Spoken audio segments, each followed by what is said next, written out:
이번에는 상호작용 모델입니다. 이 모델은 시스템이 사용자나 시스템의 구성 요소들과 어떻게 상호작용하는지를 보여줍니다. 즉, 누가 누구와 어떤 식으로 정보를 주고받는가에 초점을 맞춘 모델입니다. 상호작용 모델에는 대표적으로 시퀀스 다이어그램과 유즈 케이스 다이어그램이 있습니다. 시퀀스 다이어그램은 시간의 흐름에 따라 객체들 사이에 오가는 메시지를 표현합니다. 유즈 케이스 다이어그램은 사용자가 시스템을 어떤 방식으로 사용하는지 보여줍니다. 특히 어떤 기능들이 사용자와 서로 상호작용하는지를 보여줍니다. 이런 다이어그램들은 실제 시나리오를 기반으로 만들어지기 때문에 사용자의 흐름이나 시스템 간 메시지 흐름을 분석하고 설계하는 데 매우 유용합니다. 특히 요구사항을 도출하거나 테스트 케이스를 설계하는 데 큰 도움을 줄 수 있습니다. 그럼 간단하게 우선 유즈 케이스 다이어그램을 살펴보겠습니다. 유즈 케이스 다이어그램은, 즉 사용 사례 다이어그램은 시스템이 사용자에게 어떤 기능을 제공해 주는지 한눈에 알아볼 수 있게 하는 그런 다이어그램입니다. 즉 사용자 관점에서 시스템의 기능이 어떤 것이 있는지, 무엇을 할 수 있는지를 표현하는 그러한 다이어그램이라 할 수 있겠습니다. 왼쪽 그림을 보면 사용자인 메디컬 리셉셔니스트가 있죠. 자, 이 유저가 혹은 이 액터가 사용할 수 있는 기능이 오른쪽에 열거되어 있습니다. Register Patient, Unregister Patient, View Patient Information, 그리고 Transfer Data, Contact Patient 모두 기능적인 것에 초점을 맞추고 있죠. 이 각각이 하나의 유즈 케이스, 즉 기능 단위 시나리오입니다. 오른쪽에는 그중 하나인 트랜스퍼 데이터의 기능을 실제 시나리오 형식으로 정리해 놓은 예를 볼 수 있습니다. 이 시나리오에는 다음과 같은 정보가 포함되어 있습니다. 액터, 누가 이 기능을 참여하는지, 디스크립션, 이 기능이 어떤 일을 수행하는지, 데이터, 어떤 데이터를 사용하는지, 스티뮬러스, 이 시스템에 어떤 입력이 들어오는지, 누가 이 기능을 사용하게 할 것인지, 리스폰스, 시스템은 어떤 식으로 반응해야 되는지, 코멘트, 보안이나 정책처럼 주의할 사항 등이 기술되어 있습니다. 이런 식으로 유즈 케이스 다이어그램은 기능 요구사항을 구조화하고 실제 동작 시나리오와 연결해 분석할 수 있는 강력한 도구입니다. 또한 설계 초기 단계에서 개발자와 기획자, 사용자 간의 의사소통을 원활하게 해준 역할도 합니다. 이번에는 또 다른 상호작용 다이어그램인 시퀀스 다이어그램을 살펴보겠습니다. 시퀀스 다이어그램은 시스템 내 객체들이 시간 순서에 따라 어떤 메시지를 주고받는지를 표현하는 도식입니다. 즉, 누가 누구에게 언제 무엇을 요청하고 응답하는가를 시간의 흐름에 따라 위에서 아래로 보여주는 게 핵심이라 할 수 있겠습니다. 자, 여기 보시는 것이 환자 정보를 조회하는 메디컬 리셉셔니스트가 하는 행위를 표현하고 있습니다. 자, 여기에서는 메디컬 리셉셔니스트가 환자 정보를 조회하려고 하고 있죠. 이 요청이 있으면 여러 컴포넌트를 거쳐서, 예를 들어 Patient Information, MHC, PMSDB, 그리고 Authorization 시스템을 통해서 사용자가 권한이 있는지를 확인하는 흐름이 이어지게 됩니다. 아래에 보시면 얼터 블록이 있죠. 이것은 조건에 따른 흐름 분기를 보여줍니다. 즉, Authorization이 OK 하면, 다시 말해서 만족을 하면 환자 정보를 볼 수 있고요. 그렇지 못하면 에러 메시지를 통해서 환자 정보를 볼 수 없음을 표현합니다. 이런 다이어그램은 시스템 내에 복잡한 상호작용을 시간 순으로 정리할 수 있어서 시나리오 기반 분석이나 통신 설계, 테스트 시나리오를 도출하는 데 아주 효과적입니다. 요약하자면 시퀀스 다이어그램은 누가, 언제, 무엇을 주고받는지를 시각적으로 설계하는 도구라 할 수 있겠습니다.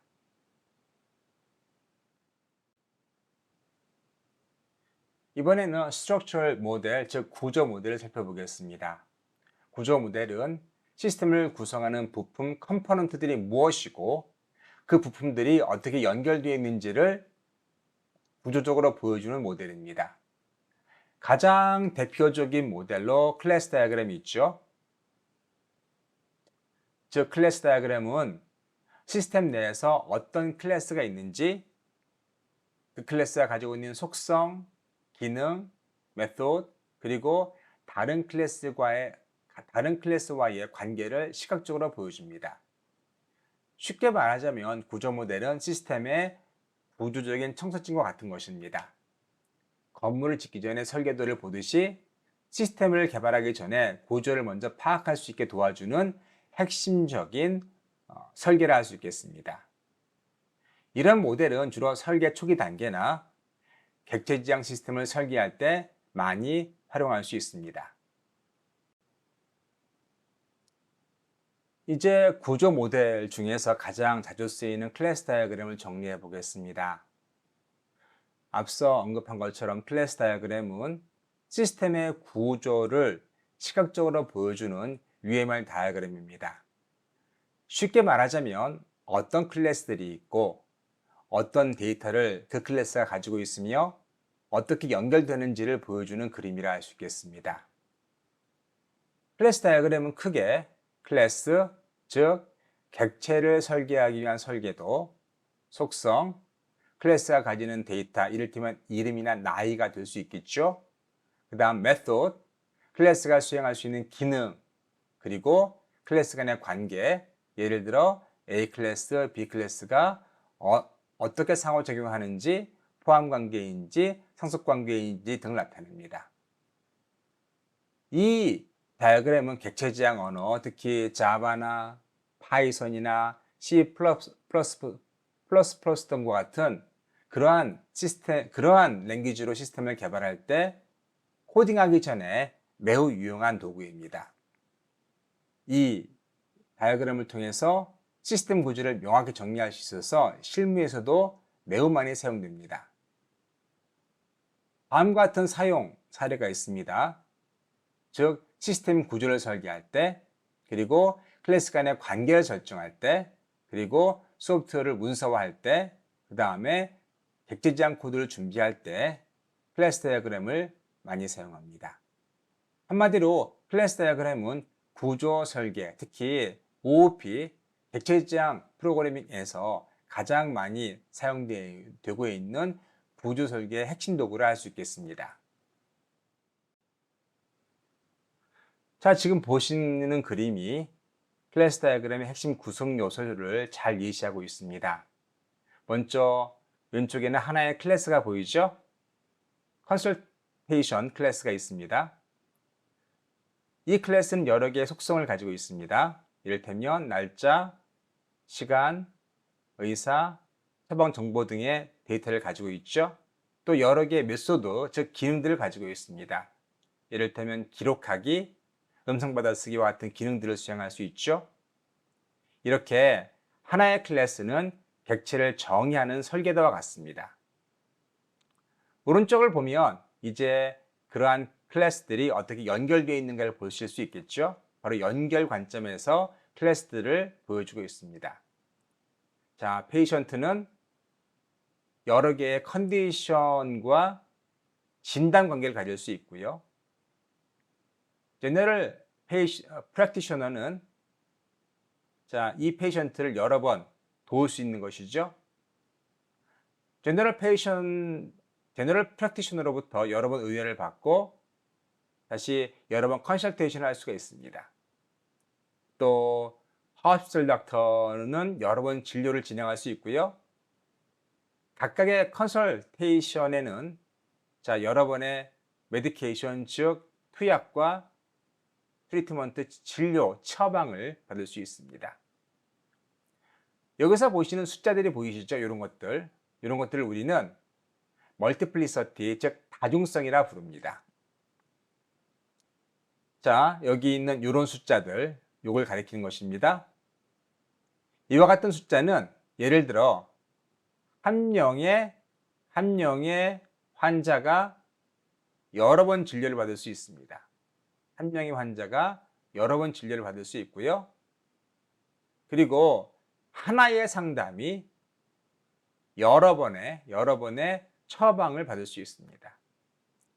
이렇게 클래스가 다른 클래스와 어떤 식으로 연결되어 있는지, 또 얼마나 많은 그런 클래스, 객체가 이런 클래스의 객체로부터 관계가 가질 수 있는지를 표현하는 것이죠. 요약하자면 클래스 다이어그램은 객체 지향 시스템의 구조를 시각화하는 도구이고, 클래스, 속성, 메소드, 관계, 다중성을 통해서 시스템 전체의 구조를 명확하게 설계하는 그런 도구라 할 수 있겠습니다. 다음으로는 클래스 간의 관계를 표현하는 내용입니다. 클래스 다이어그램에서는 클래스 간의 관계를 다양한 방식으로 표현함으로써 시스템의 구조와 책임의 분담을 정확하게 나타내 줄 수 있습니다. 크게는 네 가지로 표현할 수 있는데요. 관계, 상속, 집합, 합성 혹은 구성입니다. 일반적으로 관계는 어떠한 클래스 간의 일반적인 관계를 나타낼 수 있습니다. UML에서는 실선으로 표현이 되는데요. 예를 들어 학생이 수업을 듣는다. 그런 일반적인 관계를 표현할 수 있는 것이죠. 그 다음으로 상속입니다. 상속은 이렇게 꽉 찬 삼각형으로 표시하는데요. 어떤 클래스가 다른 클래스의 메소드나 혹은 속성을 물려받는 관계라고 정의할 수 있습니다. 이를테면 person이라는 클래스를 상속받아서 우리는 student나 teacher를 만들 수 있겠죠. person이 가지고 있는 속성, 사람이라는 속성, 또 일을 한다 혹은 무엇을 한다와 같은 메소드를 우리가 사용해서 student나 teacher의 속성과 메소드를 정의할 수 있습니다. 다시 말해서 person 클래스에 있는 모든 것을 student나 teacher가 상속받아서 혹은 확장할 수 있는 것이 되는 것이죠. 이러한 것을 보통 우리는 상속관계라고 부릅니다. 뒤에서 일반화와 비교해서 다시 설명드리겠습니다. 그 다음으로 집합입니다. 집합은 이렇게 속이 빈 다이아몬드 표시로 표현이 되는데요. 일반적으로 해저관계 혹은 소유관계라고 표현합니다. 또 약한 오너십이라고 불리기도 하는데요. 예를 들어 학교는 여러 명의 교사를 포함할 수 있습니다. 하지만 교사가 없어도 학교는 존재하죠. 또 교사는 학교에 어떠한 소속은 되어 있겠지만 또 학교가 없다고 해서 교사가 아닌 게 아닙니다. 다시 말해서 두 클래스 간의 관계는 서로 독립적이지만 포함 관계에 있을 수 있는 것이죠. 학교가 교사를 포함하고 있다 혹은 가지고 있다를 얘기할 수 있습니다. 그렇다고 해서 둘의 라이프 사이클, 어떤 객체의 생명 주기가 일치하지는 않죠. 학교가 있어도 되고 학교가 없어도 교사는 존재하고 또 교사가 존재하지 않더라도 학교는 존재할 수 있습니다. 이러한 관계를 우리는 집합관계라고 부릅니다. 반면 합성관계, 구성관계는 매우 강한 생명주기 의존관계라 할 수 있겠습니다. 해저관계이지만 매우 스트롱한 해저관계인 것이죠. 이 그림에서 보시는 것처럼 라이프 사이클이 서로 의존적입니다. 이를테면 방이 있고 집이 있어요. 그러면 집이 사라지면 방도 사라지겠죠. 또 방이 사라지면 실제 집이 없는 겁니다. 이것처럼 방 혹은 집이라는 객체는 서로 의존성이 있는 것이고 서로의 생명주기도 일치할 수 있습니다. 이렇게 컴포지션 합성 관계는 매우 강한 해조 관계로서 UML에서는 이렇게 속이 꽉 찬 다이아몬드로 표시합니다. 자, 위에서는 그런 해저 관계 혹은 어떤 상속 관계를 표현해 주고 있죠. 네, 잘 유의해 보시기 바랍니다.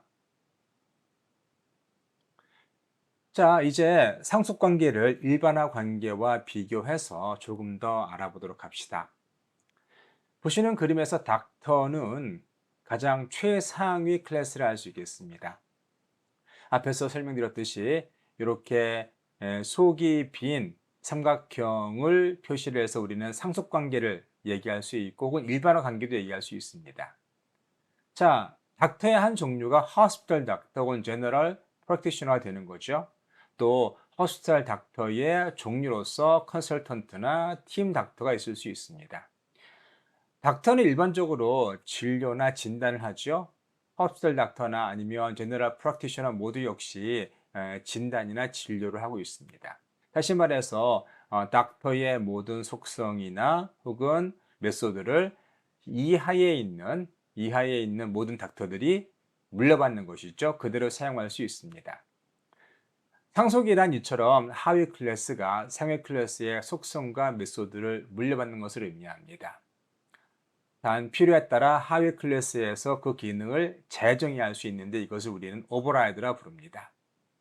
자, 이러한 상속 관계는 왜 중요합니까? 코드를 재사용하는 면에서 매우 중요합니다. 공통된 기능은 상위 클래스에, 구체적인 기능은 하위 클래스로 나눠 정의할 수 있고 객체 지향 설계에서 매우 중요한 개념이라 할 수 있겠습니다. 반대로 위로 향하는 개념은 일반화 개념이라 할 수 있는 것인데요.